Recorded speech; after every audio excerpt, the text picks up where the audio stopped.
हमने वचन पढ़ा है लूका 12:35। इसमें लिखा हुआ है विश्वासी लोगों को, तुम्हारी कमरें बंदी रहें और तुम्हारे दिए जलते रहें। इतना ही वचन है। प्रभु यीशु मसीह अपने लोगों को बोलता है कि तुम्हारी कमर जो है वो क्या रहे, बंदी रहे और तुम्हारे दिए क्या करते रहें, जलते रहें। इसका क्या मतलब है? जब प्रभु जी हमें क्या समझाना चाहते हैं इस बात के पीछे? क्योंकि प्रभु की जो बातें हैं, जो वचन की बातें हैं, वो पढ़ने में तो हम पढ़ लेते हैं, लेकिन उसके अर्थ जो है उसके पीछे छिपा रहता है। और जब तक प्रभु उसका अर्थ हमें ना समझाए तब तक उस बात को हम समझ नहीं पाएंगे। प्रभु बोलता है तुम्हारी कमरें जो हैं वो बंदी रहें और तुम्हारे दिए क्या रहें, जलते रहें। अभी आपको पता है ये जो कमर, हमारी ये जो कमर है जहां हम बेल्ट बांधते हैं, ये कब एक व्यक्ति कमर बांधता है? जहाँ किसको बोला जाता है कमर कस लो? जो काम करने के लिए जाता है, जो काम करने के लिए जाता है, ठीक है। जो लड़ाई लड़ने जाता है ना। हम बोलते ना, जिसको कभी देखो, जिसको लंबे सफर में जाना हो, जब बड़ा एक जिम्मेवारी वाला काम करना, तो हम बोलते ना भाई अभी अपनी क्या करो, कमर कस लो, ढीले वीले रहने का समय नहीं है। इसी तरह प्रभु यीशु मसीह विश्वासियों को बोलता है तुम्हारी कमरें क्या रहे, कसी रहे, तुम्हारी कमरें बंदी रहे और तुम्हारे दिए भी क्या रहे, जलते रहे। दिया जलने का मतलब क्या है? आत्मा में जगना। बिल्कुल ठीक है, आत्मा में जगना। प्रभु चाहता है हर एक विश्वासी जो प्रभु का जन है उसके जीवन में आत्मिक तौर पर उसमें क्या रहनी चाहिए, जागृति रहनी चाहिए। वो निंद्रा की हालत में होना नहीं चाहिए। दिया बुझाते हम कब हैं, लाइट ऑफ कब करते हम घर में? जब सोते हैं, है ना। तो इसलिए आत्मिक तौर पर प्रभु चाहता है कि हमारे दिए जो हमारे आत्मिक जीवन हैं वो क्या करते रहना चाहिए, हमेशा जलते रहना चाहिए। मेरे प्यारो, विश्वासी जीवन जहाँ मसीह जीवन एक सोए हुई हालत में जीने वाला जीवन नहीं है, ना ही ये जीवन सुस्ती की हालत में जीने वाला एक जीवन है, बल्कि ये सचमुच ऐसा जीवन है जिसमें कमर बंदी रखनी है और दिए क्या रहना है, आत्मिक तौर पर जागते हुए रहना है। तो ही जो ऐसा रहेगा वो ही एक अच्छा विश्वासी जीवन जी सकता है। वो ही एक अच्छा नमूना अपने आप में, कलीसिया में भी, अपने घर में भी और समाज में भी दे सकता है। इसलिए हमारा दिया हमेशा क्या रहना है, जलते रहना। कुछ नहीं चाहिए भैया, बैठ जाइए। हमारा दिया क्या रहना है, आत्मिक तौर पर हम जलते रहना। ये दिया जलने के पीछे एक इतिहास है। ये कहाँ से बात आ गई? आइए पढ़िए निर्गमन की किताब, उसका 27 अध्याय 20 और 21 वचन पढ़ेंगे। 27 निर्गमन की किताब उसका 20 और 21 वचन पढ़ेंगे।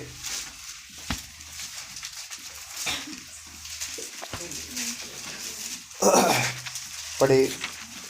फिर तू इस्राएलियों को आज्ञा देना कि मेरे पास दीवट के लिए कूट के निकाला हुआ जैतून का निर्मल तेल ले आना। हाँ, जिससे दीपक नित्य जलता रहे। जिससे दीपक नित्य जलता रहे। मिलाप वाले तंबू में उस बीच वाले पर्दे से बाहर, मिलाप वाले तंबू में उस बीच वाले पर्दे के बाहर, जो साक्षी पत्र के आगे होगा हारून और उसके पुत्र दीवट सांझ से भोर तक यहोवा के सामने सजा कर रखे।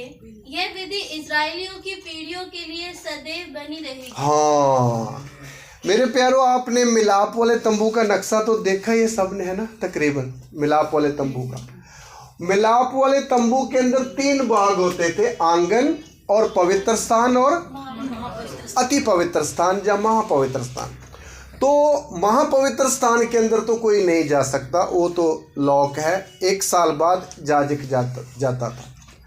लेकिन पवित्र स्थान के अंदर एक क्या रखा होता था, 7 लटे वाला एक दीपक, देखा ना? हाँ, उसको रोज शाम को जलाना है और भोर तक वो क्या करता रहना चाहिए, डेली। और प्रभु बोलता है ये इजरायलियों की पीढ़ी पीढ़ी तक सदा की एक आज्ञा है।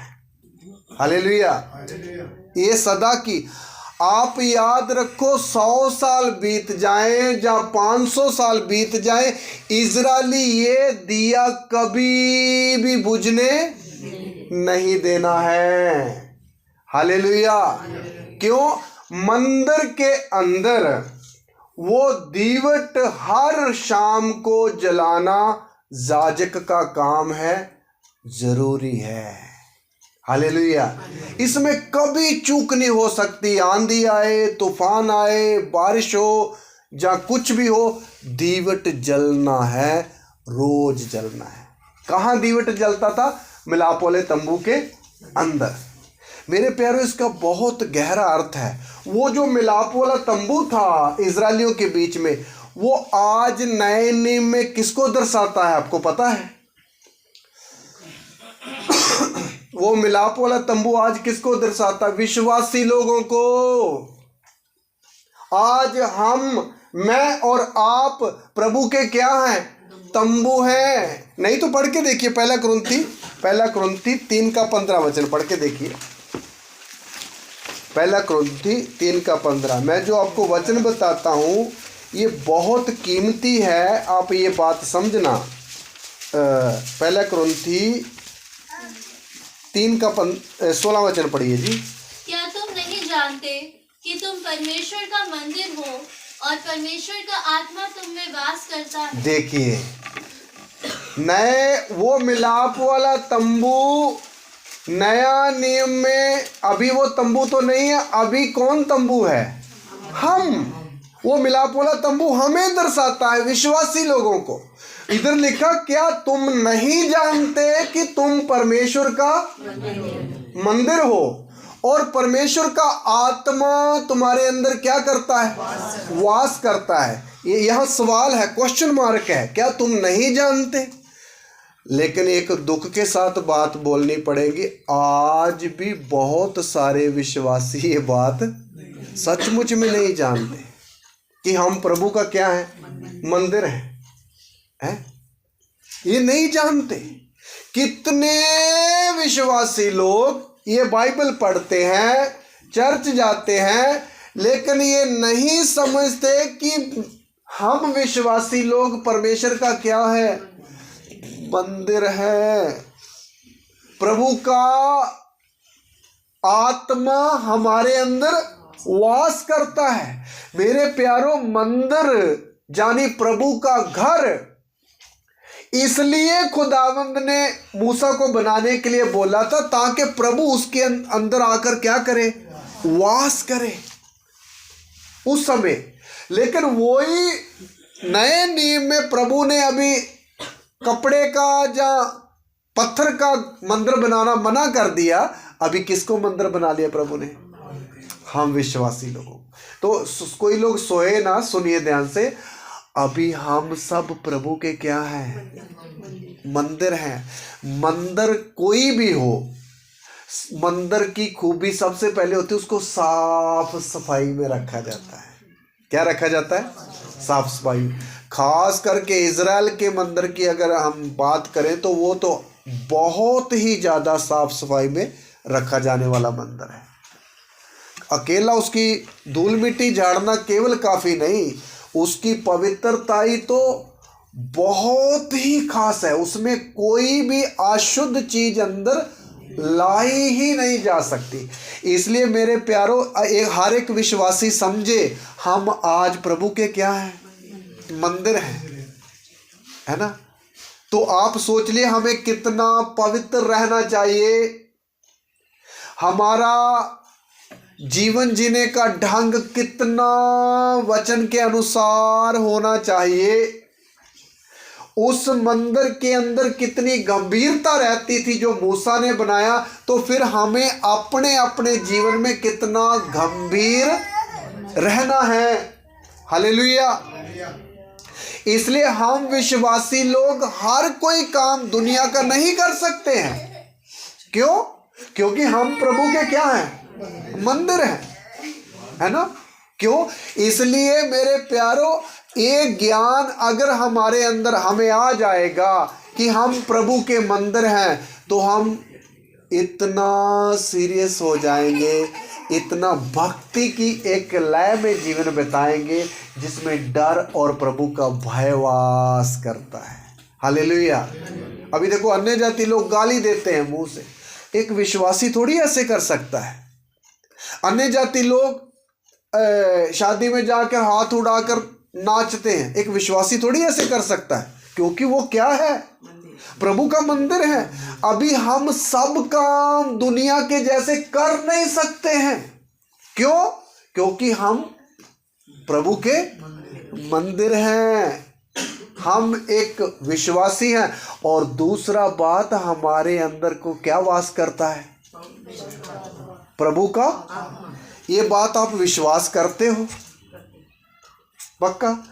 मेरे प्यारो, ये आप मानो ना मानो, प्रभु का आत्मा हर विश्वासी के अंदर उसी दिन आ जाता है जिस दिन वो प्रभु को अपना परमेश्वर जानकर विश्वास कर लेता है। उसी दिन उसके अंदर क्या आ जाता है? प्रभु का आत्मा। तो हम सब के अंदर एक आत्मा रहता है। वो भी किसका आत्मा? एक बार फिर पढ़ना 16। क्या तुम नहीं जानते कि तुम परमेश्वर का मंदिर हो और परमेश्वर का आत्मा तुम में वास करता है? देखिए, प्रभु का, परमेश्वर का आत्मा हम विश्वासी लोगों में क्या करता है? तो ये आत्मा जो हम में वास करता है ना मेरे प्यारो, ये किस लिए वास करता है? ये आत्मा ही क्या है? परमेश्वर है। तो इसका मतलब हमारे अंदर कौन वास कर रहा है?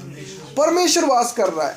तो आप सोचो, जब प्रभु का आत्मा हमारे अंदर, परमेश्वर आत्मा के द्वारा हमारे अंदर जब वास कर रहा है, तो ये आत्मा किस लिए आया है हमारे? ये आत्मा भी एक खुद दीपक है। हालेलुया। ये आत्मा हमारे अंदर इसलिए आया है ताकि इस संसार में हमें कैसे जीवन बिताना चाहिए, ये कौन सारी डायरेक्शन कौन देता है? पवित्र आत्मा देता है। पवित्र आत्मा, पवित्र आत्मा आपको बोलेगा गलत काम की तरफ नहीं जाना है। पवित्र आत्मा बोलेगा आपको ये काम अच्छा है, यही करना है। पवित्र आत्मा बोलेगा नहीं, आपको प्रभु का भय रखना है। ये सारे काम कौन अगुवाई करता है? प्रभु का आत्मा अगुवाई करता है। लेकिन दुख की बात है, हम लोग जितनी मन लगा के आत्मा की बात सुननी चाहिए, जहाँ इस आत्मा से बातें करनी चाहिए, हम उतना ध्यान नहीं देते हैं। नहीं तो पवित्र आत्मा गूंगा नहीं है, बल्कि ये क्या करता है जी? बातें करता है। हालेलुया। ये आत्मा मनुष्यों से बातें करता है। इसने की हुई, पवित्र आत्मा ने की हुई बातें प्रभु के दासों से, जितना भी ये बाइबल लिखी है ना, ये किताब 1600 साल लग गए लिखने के लिए, और 40 लोगों ने इसको लिखा। कैसे लिखा? पवित्र आत्मा जैसे जैसे उनको बोलता था वो लिखते गए। आप देखो, पवित्र आत्मा की बातें हैं जो हम पढ़ते हैं। तो वही आत्मा उस समय तो थोड़ा थोड़ा करके बातें करता था, लेकिन आज हम विश्वासी लोगों के अंदर रह करके क्या करता है? बातें करता है। इसलिए मेरे प्यारो, अगर इस आत्मा की अगर आवाज़ हम सुनना शुरू करेंगे, या इसके ऊपर चित्त लगाएंगे, तो हमारा जीवन में कितनी शांति और तसल्ली और कितना आरामदायक हम अपना जीवन जी सकते हैं। Hallelujah, hallelujah. तो इसलिए मेरे प्यारो, वो जैसे मिलाप वाले तंबू के अंदर दीपक जलता था, आज हमारे अंदर क्या जल रहा है? प्रभु का आत्मा एक दीपक के तौर पर जल रहा है। हालेलुया। इसलिए हम दुनिया से अलग गिने जाते हैं। दुनिया के अंदर आत्मा नहीं है परमेश्वर का, लेकिन विश्वासी लोगों के अंदर किसका आत्मा है? परमेश्वर का आत्मा। दुनिया के अंदर किसका आत्मा है? दुनिया के अंदर किसका आत्मा है? सोच के बोलना। दुनिया के अंदर मनुष्यों के, बाकी सब मनुष्यों के अंदर किसका आत्मा है? उनका अपना आत्मा है। किसका? उनका अपना आत्मा, मनुष्य का आत्मा। लेकिन विश्वासी लोगों के अंदर अपना भी है। तो ये सही शब्द बोला, अपना भी है। और तो अभी हमारे अंदर कितनी आत्माएं हैं? दो। आपको मालूम, दो आत्माएं। तो एक से ज्यादा बल होता है या दो से ज्यादा बल होता है? दो से ताकत बढ़ती है। हमारा जो अपना आत्मा है ना, हमारा अपना आत्मा जो हमारे अंदर रहता है, वो भी कम नहीं है। उसके अंदर भी बहुत सारी क्या है? खूबियां हैं, खूबियां। आइए वो आत्मा की तारीफ एक जगह लिखी है। नीति वचन 20 का 27 वचन पढ़े। नीति वचन 20 का 27 वचन। हमारा आत्मा क्या है? मनुष्य की आत्मा यहोवा का दीपक है, वह मन की सब बातों की खोज करता है। फिर निकाल लीजिए आप, निकाल लिया? ये लोग निकालने में थोड़ा, हाँ, पेज नंबर 789 है। 789, 789। हाँ, फिर पढ़िए एक बार। मनुष्य की आत्मा यहोवा का दीपक है, वह मन की सब बातों की खोज करता है। देखिए, मनुष्य की आत्मा यहोवा का क्या है? ध्यान दीजिए। मनुष्य का जो अपना आत्मा है ना, जो हमारे अंदर रहता है, वो भी प्रभु का क्या है? दीपक है। देखिए, वो भी प्रभु का क्या है? दीपक है। और वो करता क्या है? मनुष्य का अपना आत्मा करता क्या? लिखा है ना, हमने पढ़ा है। क्या करता है? मन की सारी बातों की खोज करता है। मेरी तरफ ध्यान देना मेरे प्यारो, हमारे अंदर हमारा अपना आत्मा रहता है। ये डस्टर पकड़ाना था, सुनो, उसके अंदर पेन होगा, पकड़ा दो सारा। हाँ, हाथ पकड़ा। ये थोड़ा सा मैं आपको बताता हूँ। ये देखिए, आप समझना, ये हमारी है आत्मा, और ये हमारा है प्राण, और ये हमारा है शरीर। ध्यान देना, ये इसी आत्मा की हम बात कर रहे हैं जो अभी हमने पढ़ा कि मनुष्य की आत्मा यहोवा का क्या है? दीपक है। मनुष्य की आत्मा यहोवा का क्या है? ये प्रभु की तरफ से एक दीपक की तरह हमारे अंदर प्रभु ने रखा है। ध्यान देना। और लिखा है ये इसका काम क्या है? मन की सारी बातों को खोज लेता है। मन कहाँ रहता? मैंने आपको सिखाया था पिछले दिन। मन रहता है ये हमारे प्राण के अंदर। ये मन, प्राण के अंदर मन है, प्राण के अंदर इच्छाएं हैं, और प्राण के अंदर एक निर्णय शक्ति रहती है, जो हम फैसला करना है नहीं करना है, ये प्राण के अंदर रहते हैं। आप याद रखिए, अगर ये चक्कर एक विश्वासी को समझ आ जाए तो एक बंदा सिद्ध बन जाएगा। हम जितना भी मनुष्य जीवन बिताते ना, उनको रूल करता है उनका ये प्राण। ये मनुष्य को रूल कौन करता है? जितनी भी इच्छाएं मनुष्य के अंदर आती है, वो सारी कहाँ आती है? प्राण में। कि ये इच्छाएं वाले भाग में रहती इच्छाएं। घूमने जाने की इच्छा, और अमीर बनने की इच्छा, और बड़ा बनने की इच्छा, जितनी भी इच्छाएं मनुष्य को रहती, वो कहाँ रहती? प्राण में। और प्राण के अंदर एक इच्छाएं हैं, दूसरा जगह कौन सा है? मन। और जितने भी हम अपने मन में विचार करते हैं ना, सोच विचार, ये यहाँ एक अंग है मन, उसके द्वारा करते हैं। तो ये सारी ये तीनों चीजें किसके अंदर रहती है? प्राण के अंदर, है ना। तो इसलिए हमें प्राण चलाता है, हर व्यक्ति को प्राण चलाता है उसका। पर ये प्राण जो है, अगर इसके अनुसार चलेंगे तो हम धोखा खाएंगे। क्या खाएंगे? क्योंकि प्राण को भी रूल करने वाला एक महाराज है, ये शैतान साहब। इसका संबंध किसके साथ है? शैतान। इसलिए इस प्राण की अंदर रहने वाला मन, इच्छाएं और निर्णय शक्ति की बात हमें सोच समझ कर मानना चाहिए, सोच समझ कर, है ना। इसलिए अभी हमारा विषय क्या था? ये जो मनुष्य की आत्मा यहोवा का क्या है? ये मन की सारी बातों को क्या कर लेता है?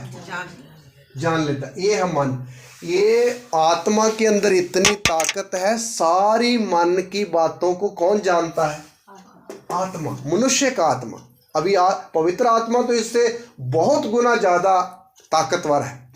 इसलिए मेरे प्यारो, हमारे मन के अंदर जो विचार आते हैं, हमारे मन के अंदर जो गुस्सा आता है, हमारे मन के अंदर जो इच्छाएं आती है, हमारे मन के अंदर जो किसी के लिए नफरत आती है, वो सारी बातें किसको पता रहती है? आत्मा को पता रहती है। हमें इस आत्मा के द्वारा अपने मन की सारी बातों को जब जान लिया तो फिर कंट्रोल भी कर सकते हैं या नहीं कर सकते? कर सकते हैं या नहीं? मेरे प्यारों, जैसे ही हमें पता चला मेरा मन के अंदर किसी के लिए नफरत आ रही है, तो तुरंत पता चलना चाहिए, हाँ नफरत आ रही है और ये नफरत एक जहर है। क्या है? जहर है। ये मुझे गलत रास्ते में ले जाएगा, मेरे से पाप करवाएगी। कौन? ये नफरत। इसलिए इस नफरत से मुझे बचना है। मेरे प्यारों, मैं क्यों ये विषय प्रभु ने मुझे दिया, मैं सुबह सोच रहा था, मुझे पता नहीं, ये हमारी आत्मा की आप ताकत को समझना। ये यहोवा का क्या है? दीपक है। और दीपक जो है अंधेरे की बातों को उजागर करता है। ये मन हमेशा हमें अंधेरे के साथ चलने के लिए बोलेगा, है ना। तो इसलिए मेरे प्यारों, हमें दीपक जो हमारा आत्मा है उसकी सहायता ले करके मन की बातों से बचना है। मन के अंदर आने वाले विचारों को सब ना मानिए। अगर आपका मन बोल रहा नहीं आज संडे है, आज थोड़ा चर्च नहीं जाते, कोई और पार्टी में जाएंगे, किसी ने बुलाया है, तो ये किसका विचार है? मन का। तो क्या ये आत्मा को पता चलता नहीं चलता है? तो हम इस बात को फिर मानना है या कंडम करना है? नहीं। अभी इसी शनिवार मुझे किसी ने शादी में बुलाया था, ये शनिवार, और बाप की एक ही बेटी है और बहुत बंदे ने पैसा कमाया अपने जीवन में, और शादी इतनी धूमधाम से करी है कि अभी मुझे उसने स्टेटस लगाया तो मुझे कल मन में आ रहा था 1 महीना लग जाएगा स्टेटस की फ़ोटो पूरी कवर होने में। इतनी आलीशान बंदे ने शादी करी अपनी बेटी की। तो मुझे स्पेशल बताया, पास्टर ज़रूर आना है, फैमिली के साथ जाना चाहिए था ना। लेकिन शनिवार की शादी थी, रात को जा सकता था, फिर मेरे मन में आया उसमें नहीं, वो इच्छा इतनी खास नहीं है, उससे बड़ी बात है कल चर्च है, उसके लिए तैयारी करते हैं। प्रभु के अनुग्रह से मैं आपको डर कर बोलता हूँ, मैं अपना जीवन इसी तरह बिताता हूँ जो मैं आपको सिखा रहा हूँ। मेरे मन में एक छोटा सा विचार भी आता तो उसको पहले चेक करता हूँ। जैसे आप मेट्रो के अंदर घुसते समय एक मशीन लगती है ना, टर्न करने वाली, है ना। अगर कोई ऐसा कोई हो आपकी जेब में कोई सामान, तो वो मशीन क्या करती है, उसके अंदर आवाज आती घुर्र, तो फिर पूछता भाई क्या है। इसी तरह हमारी आत्मा के द्वारा प्राण के अंदर आने वाले सारे विचारों को, इच्छाओं को, ख्यालों को, कल्पनाओं को समझकर आप जीवन बिताओगे तो मेरे प्यारों आपसे ज्यादा सुखी बंदा कोई भी नहीं होगा। हालेलुया। हमारा विषय है तुम्हारे दिए जलते रहे। तो यहोवा की आत्मा, मनुष्य की आत्मा परमेश्वर का क्या है, दीपक है। प्रभु ने विश्वासी लोगों के मनों के अंदर एक दिया रखा है, आत्मा। वो अंदर का अंधेरा क्या करता है, दूर करता है। अगर हम इस आत्मा की बात को समझे तो अंदर अंधेरा, ये प्राण के द्वारा जो अंधेरा आता है, शरीर के बातों के द्वारा जो अंधेरा आता है, उसको ये अंदर रहने नहीं देगा। हालेलुया।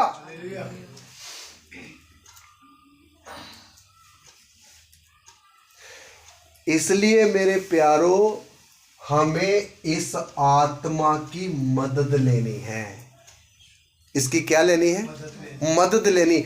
और आपके अंदर आने वाले सारे, ये मेरा शरीर है ना, इस शरीर के अंदर आने वाला हर विचार, हर इच्छा, हर भावना, वो कहाँ से आती है और मुझे क्या मशवरा दे रही है, उसको क्या करना है, समझना है।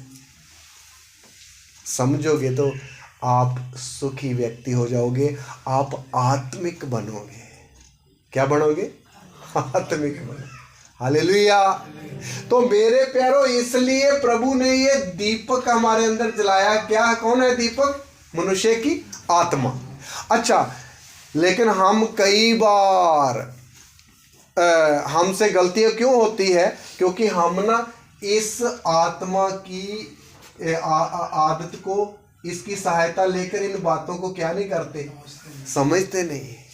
इसलिए हमसे अपने खुद जीवन में गलतियां होती है, मेरे से भी कुछ गलतियां होती है। ये नहीं कि मैं पवित्र हो गया, मैं भी यही लाइन में चल रहा हूँ, है ना।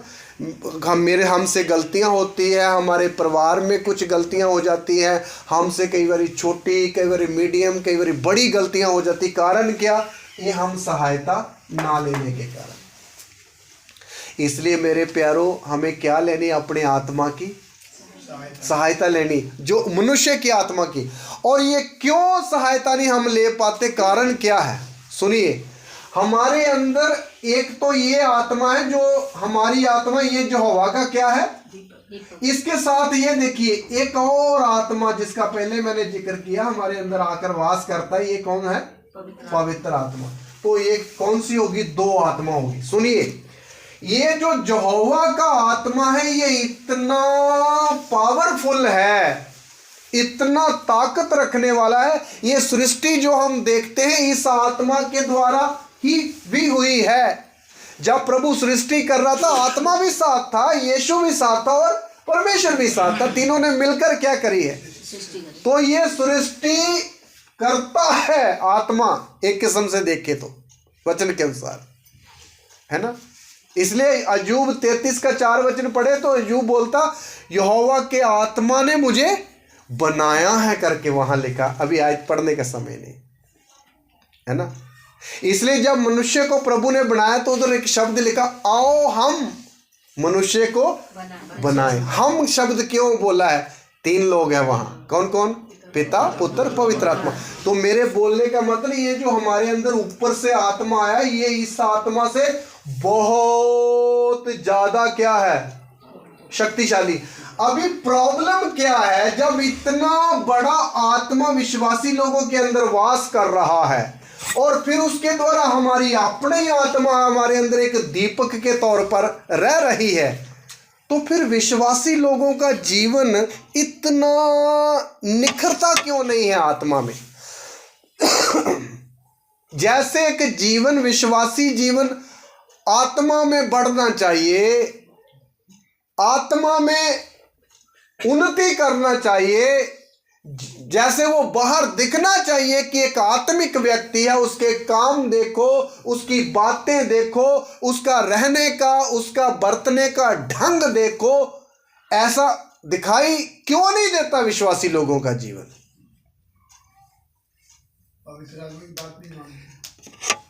आप मेरी बात समझना, हमारी अपनी आत्मा दीपक के तौर पर है, पवित्र आत्मा स्वर्ग से आया है।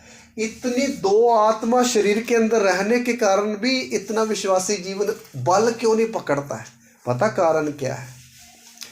मेरे प्यारो ध्यान देना, हमारी आत्मा इस आत्मा के साथ जितना संपर्क में रहना चाहिए नहीं रहती है। क्या नहीं रहती? संपर्क में नहीं रहती है। कारण क्या? हमने गलतियां कर कर कर कर के इस आत्मा को अपने अंदर दुखी कर रखा है। और ये आत्मा जब दुखी होता है तो फिर ये ना वार्निंग देता है, 1 2 3 4 बार, 7 बार भी देगा, फिर बाद में क्या हो जाएगा? चुप हो जाएगा। तो इसलिए हमारी आत्मा अलग रहती है, ये आत्मा अंदर रहती। तो अगर इसकी ज्यादा ही बात नहीं मानी तो ये छोड़कर क्या भी कर जाता है, चले भी जाता है। कितने प्रभु के दास बाइबल में जिनके अंदर आत्मा आया तो था, जब आत्मा था उन्होंने बड़े बड़े क्या किए, लेकिन एक ऐसा समय आया उन्होंने आत्मा को दुखी किया तो ये पवित्र आत्मा अंदर से छोड़कर ही क्या हो गया। लेकिन बाद में जो उन दासों की हालत हुई, आप अभी मेरा विषय नहीं उधर जाने का, क्या हुई हाल। तो ये आत्मा की अगर हम बात ना सुने तो ये आत्मा छोड़कर क्या भी चले के करता है, चले भी जाता है। ये चौकस रहने वाला जीवन है। इसलिए मेरे प्यारो, कारण क्या हमारा जीवन ना निखरने का कारण क्या? हमारी आत्मा प्रभु की आत्मा के क्या नहीं रहती, संपर्क में कम रहती। इसलिए प्रभु यीशु मसीह ने एक वचन अपने चेलों को बोला, आप भी पढ़िए, मत्ती 26 अध्याय उसका 41 वचन।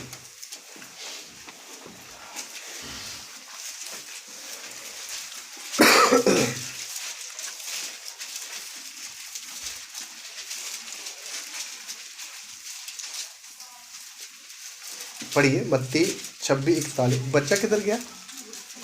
जागते किसके रहो। अकेला ही? अच्छा ठीक है, हाँ जी पढ़िए पढ़िए, ठीक। जागते रहो हाँ। और प्रार्थना करते रहो कि तुम परीक्षा में ना पड़ो। आत्मा तो तैयार है परंतु शरीर दुर्बल है। देखिए सुनिए, प्रभु यीशु मसीह ने अपने चेलों को ये वचन बोला था, जागते रहो और प्रार्थना करते रहो कि परीक्षा में ना पड़ो। आत्मा तो तैयार है लेकिन शरीर क्या है? दुर्बल है। इस देखिए प्रभु ने ये बात क्यों बोली थी? उस समय एक बड़ी परीक्षा की घड़ी उनके सामने आ रही थी गतसमनी बाग में। तो आत्मा का काम है, प्रभु ने बोला था कि प्रार्थना करते रहो ताकि तुम प्रार्थना करो और जागते रहो। 2 बातें बोली थी, ताकि तुम परीक्षा में। तो चेलों ने प्रार्थना करी? नहीं करी प्रार्थना। वो 3 बार ही प्रभु ने हिलाया लेकिन 3 बार क्या कर रहे थे? सो रहे थे। प्रार्थना नहीं करी, वो जागे नहीं, इसलिए वो परीक्षा में पड़ गए। वो सारे यीशु मसीह को छोड़कर क्या हो गए? भाग गए। मेरे प्यारो, इससे समझ आता है कि अगर हमने परीक्षाओं में नहीं पढ़ना, बिना वजह की परीक्षाओं में नहीं पढ़ना और जागते रहना है, तो इन दोनों आत्माओं का आपस में संपर्क रखने से ही हो सकेगा। हमें क्या करनी पड़ेगी? प्रार्थना करनी पड़ेगी।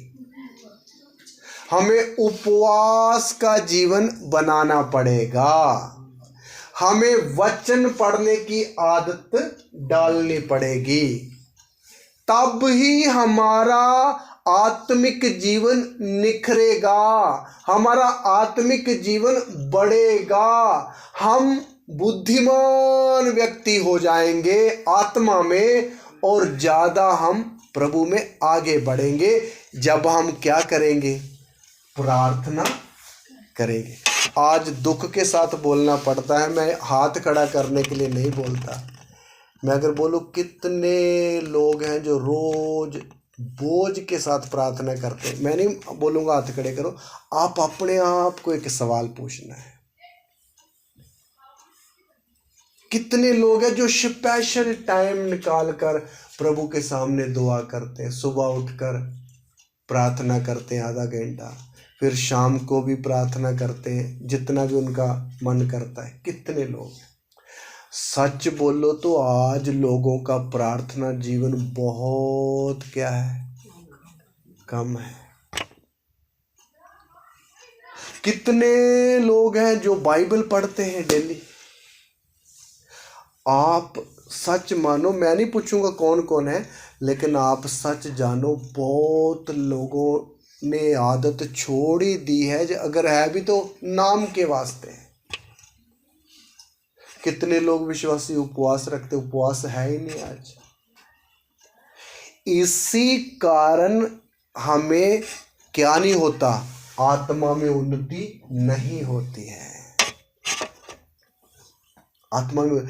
इसलिए मेरे प्यारो, विश्वासी बनना इतना आसान हम समझते हैं, जितना इंसान हम समझते हैं उतना है नहीं भाई। बपतिस्मा ले लिया किसी ने, मन फिरा लिया, तो डेली क्या करनी है, प्रार्थना करनी है। हर रोज एक व्यक्ति को स्पेशल समय निकाल कर प्रभु का वचन पढ़ना है। वचन पढ़ना केवल ये नहीं 2 पेज पढ़ लिए, वचन पढ़ के उसके ऊपर थोड़ा ध्यान भी करना है, मैंने क्या पढ़ा है उसको सोचना है, वो वचन को फिर खाना भी है। और वो खाना जब हमारी आंतड़ियों में जाएगा आत्मिक तौर पर, तो हम ताकत बल पाएंगे, नहीं बल पाएंगे जरूर बल पाएंगे। इसी कारण है आज विश्वासी लोगों का जीवन आत्मा में क्या है, ठंडा है। दिए तो प्रभु ने बोला क्या रहने हैं, जलते रहने, लेकिन यहाँ दिए क्या है, धीमे धीमे बुझते बुझते हुए जैसे लगते हैं, बुझते बुझते। मेरे प्यारो, ये मसीह जीवन ना थोड़ा जोर मारने वाला जीवन है। कैसा, यूहन्ना ने बोला ना, यूहन्ना बपतिस्मा देने वाले के, यीशु ने बोला यूहन्ना बपतिस्मा देने वाले के दिनों से लेकर आज तक स्वर्ग के राज्य के ऊपर जोर होता रहा है, और जो बलवान है उसे छीन लेता है। तो हमें जोर मारना पड़ेगा, प्रार्थना में जोर मारना पड़ेगा, वचन पढ़ने में हमें जोर मारना पड़ेगा। इसलिए यीशु मसीह ने यहां बोला शरीर तो निर्बल है पर आत्मा क्या है, मतलब आपका आत्मा चाहता है वचन पढ़े, लेकिन शरीर बोलता नहीं, अभी कपड़े धोने हैं, अभी आटा गूंदना है, जहाँ भाइयों को अभी फला काम करना है, वो काम करना है। ये काम शरीर बोलता है निर्बल होने के कारण, और हमें रोक देता है आत्मिक बातों में भाग लेने के लिए। मेरे प्यारो, सब काम करके भी हम कौन सा काम भी करना है, आत्मा के लिए भी काम करना है। हालेलुया। तो मेरे प्यारो, जब आप प्रार्थना करते हो उस समय होता क्या, ध्यान सुनिए।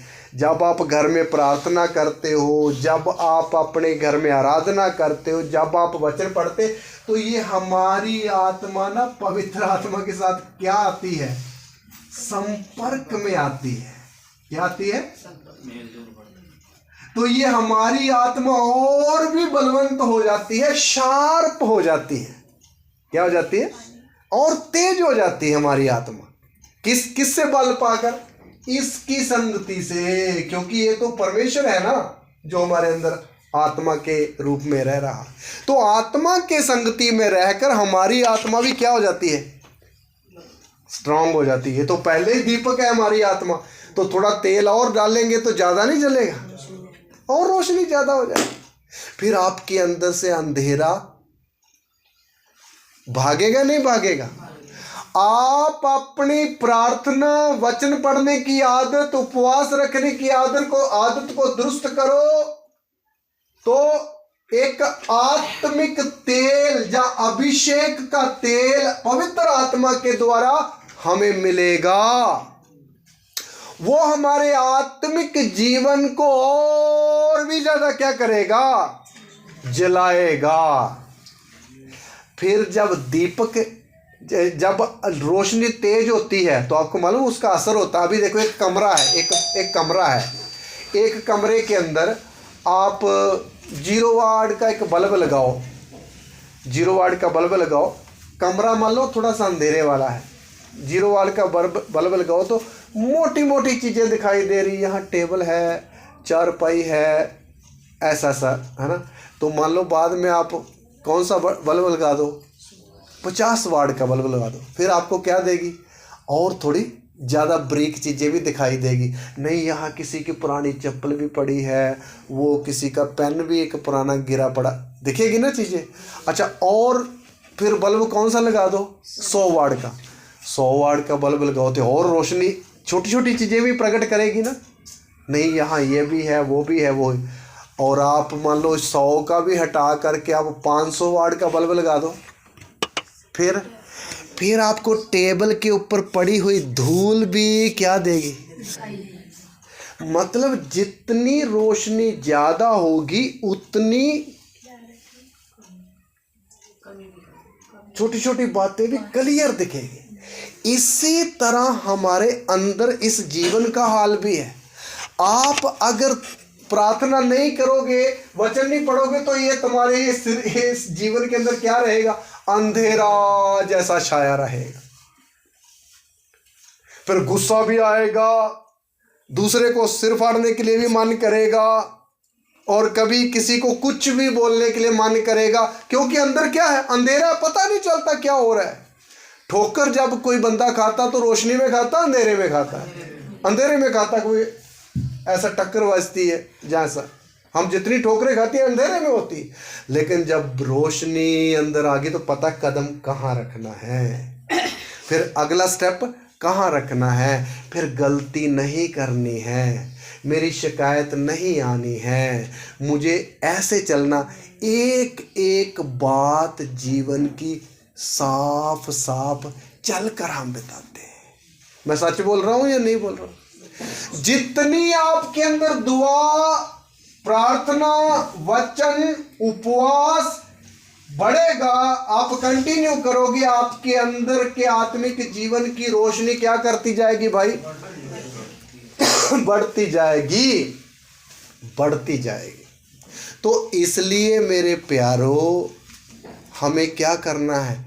इस तरह जितनी आत्मिक रोशनी बढ़ती जाएगी, हम फिर शारीरिक नहीं कहलाएंगे, बल्कि क्या कहलाएंगे? आत्मिक कहलाएंगे। आत्मिक विश्वासी। देखो 2 तरह के विश्वासी होते हैं कलीसिया में, एक शारीरिक व्यक्ति, एक आत्मिक। जो शारीरिक व्यक्ति, वो शरीर की बातों के ऊपर ही ज़्यादा क्या लगाएगा? मन लगाएगा, है ना, शरीर की बातों के ऊपर। लेकिन जो आत्मिक व्यक्ति, वो ज़्यादातर किन बातों के ऊपर लगाएगा? मन, आत्मिक बातों पर। दूसरे के साथ प्रेम करना है, ये आत्मिक बात है। दूसरों के साथ मिलजुल के रहना है, ये एक आत्मिक बात है। छोटे को संभालना है, निर्बल को संभालना है, ये एक आत्मिक बात है ना। किसी के साथ नफरत नहीं रखना, ये एक आत्मिक बंदे की खूबी है। तो आप सोचो, जब हम आत्मिक बनेंगे तो हमारा प्रभु के साथ रिश्ता और अच्छा नहीं होगा? गॉड, रिश्ता अच्छा होगा नहीं होगा? बहुत नजदीकी रिश्ता होगा। जब प्रभु के साथ रिश्ता होगा तो ये रिश्ता ना, ये लूसीफर का रिश्ता कट ही जाएगा बाद में। क्यों?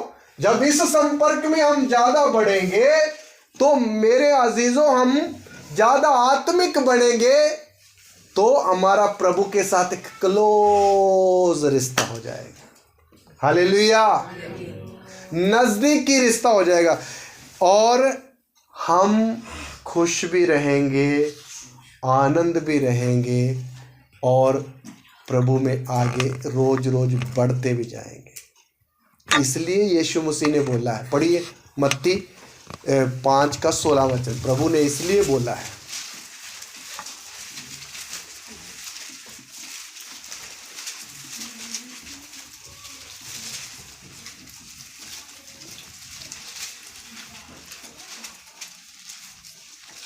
पढ़िए मत्ती 5:16। उसी प्रकार तुम्हारा उजियाला मनुष्य के सामने चमके कि वे तुम्हारे भले कामों को देखकर तुम्हारे पिता की जो स्वर्ग में है बढ़ाई करे। इसलिए प्रभु यीशु ने बोला, इसलिए तुम्हारा उजियाला किधर चमके? मनुष्यों के सामने चमके, और लोग तुम्हारे भले कामों को देखकर किसकी बड़ाई करें?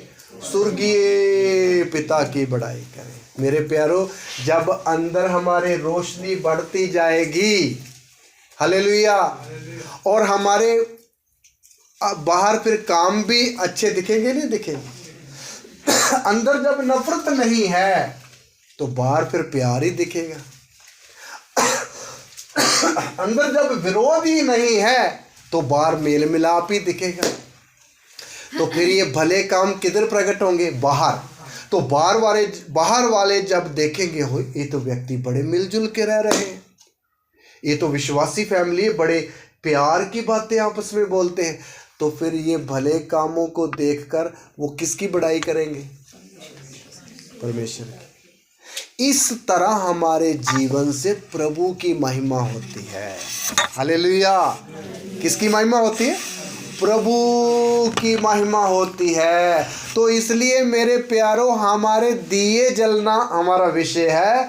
तो इसलिए हमारे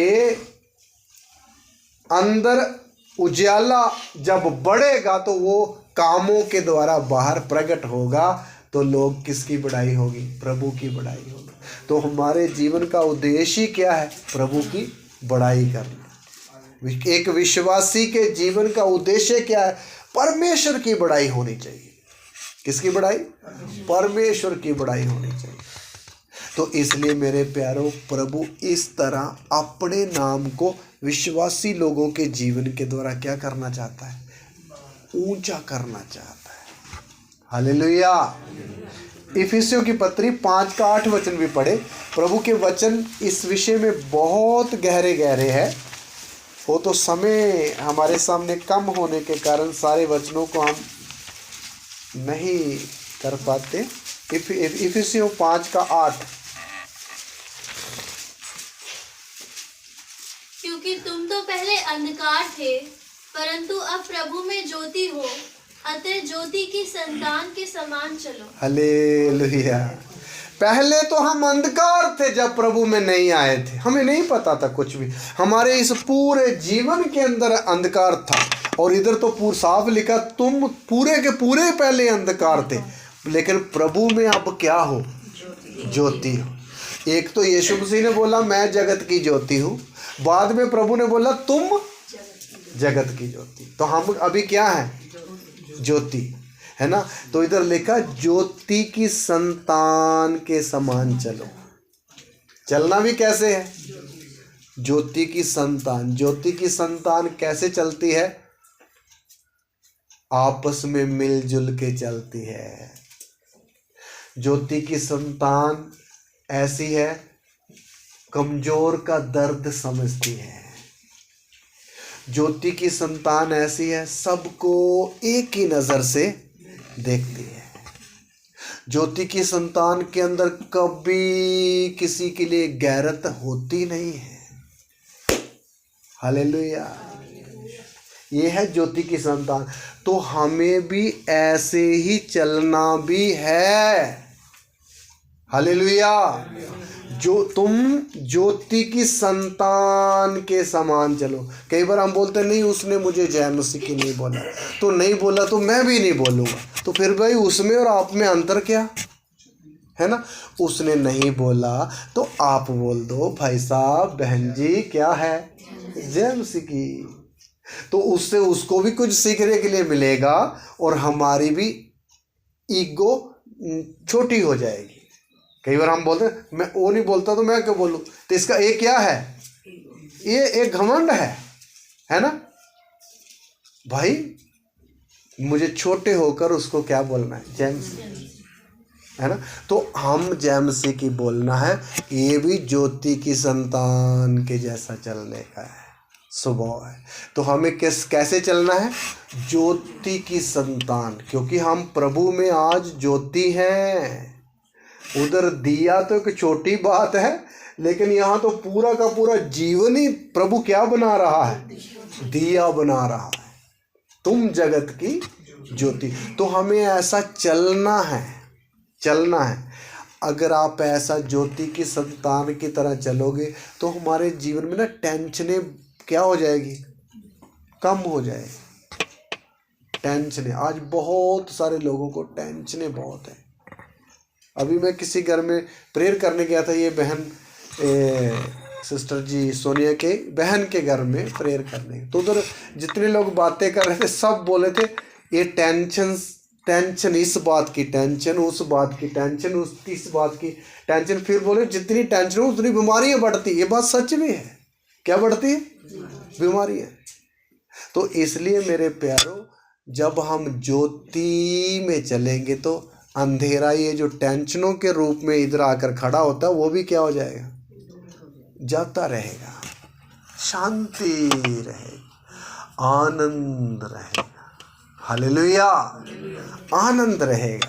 फिर पैसा कम हो तो भी क्या रहेगा, आनंद रहेगा। पैसा मीडियम है तो भी आनंद रहेगा।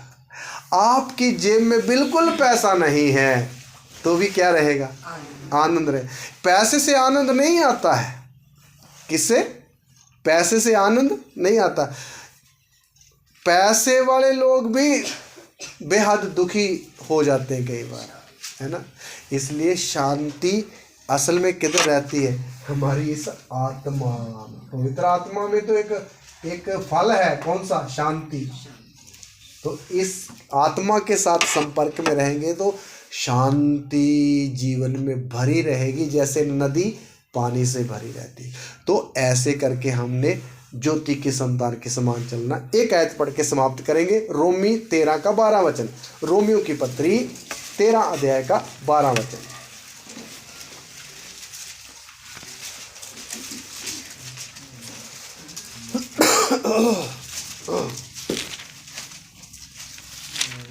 रात बहुत बीत गई है, रात बहुत बीत गई है और दिन निकलने पर है। इसलिए हम अंधकार के कामों को त्याग कर ज्योति के हथियार बांध लें। हाँ, ये कौन सी रात के बारे बोला हुआ है? रात तो रोज पड़ती है। ये उस रात के बारे में नहीं बोल रहा जो अभी थोड़े घंटों के बाद आने वाली है। ये कौन सी रात है? ये जो विश्वासी मसीह लोग कई बार तौबा करके बपतिस्मा लेके दोबारा फिर दुनिया की उस ऐशो आराम की नींद में क्या हो जाते हैं, सो जाते हैं। उसका बोलने का मतलब, हे विश्वासियों, तुमने बहुत लापरवाही कर ली, तुमने बहुत सो लिया, तुमने बहुत संसार में चलकर देख लिया, रात बहुत बीत गई है। अभी क्या करने वाला है? क्या करने वाला है? ये दिन निकलने का अर्थ भी है। यीशु प्रभु जो धर्म का सूरज है, पृथ्वी पर उदय होने वाला है।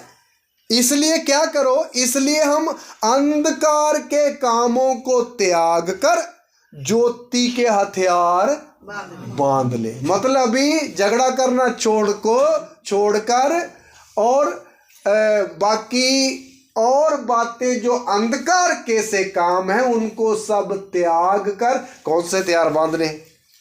ज्योति के हथियार बांध ले। तो ज्योति के हथियार भी है। ज्योति के हथियार में बताऊंगा तो बहुत टाइम जाएगा, इसलिए ज्योति के हथियार बांध लो, क्योंकि दिन क्या करने वाला है? यीशु बादलों पर बिल्कुल आने के लिए तैयार है। इसलिए उस दिन के अंदर उस उजाले में वही व्यक्ति जाएगा जिसने कौन से हथियार बांधे हुए हैं? ज्योति के हथियार बांधे हैं। अभी भी सोते रहने का समय नहीं है। अगर हम सो रहे तो जग जाएं। ये वचन इसलिए हमें ये ऐसे करके हिलाता है, उठो और जागो, क्योंकि रात बहुत, तुमने बहुत सो लिया, उठो। तो इस तरह मेरे प्यारों, हम विश्वासी ने उठना है। क्या करना है? उठना है। जो कमी घटी है उसको धक्का मार के बाहर निकालना है और हमारे अंदर के इस दीपक को और भी ज़्यादा क्या करना है? जलाना है, जलाना। जितनी रोशनी होगी उतना हम आगे बढ़ेंगे और ज्योति के सारे हथियार क्या कर लेने हैं? बांध रहे हैं। और ज्योति की संतान की तरह चलना है। कैसे चलना है? ज्योति की संतान की तरह। ज्योति की संतान की तरह चलना प्रभु की मर्जी है, क्योंकि दिन निकलने वाला। आइए अपनी आंखों को बंद करें, सिरों को झुकाएं और इन सुंदर बातों के लिए प्रभु जी का धन्यवाद करें। प्रभु महान है, वो पवित्र है जो हमसे बातें करता है। Hallelujah, hallelujah, hallelujah, hallelujah. प्रभु महान, तेरा धन्यवाद। प्रभु महान, तेरा शुक्र हो। हालेलुया। तेरी इन सुंदर बातों के लिए तेरा धन्यवाद।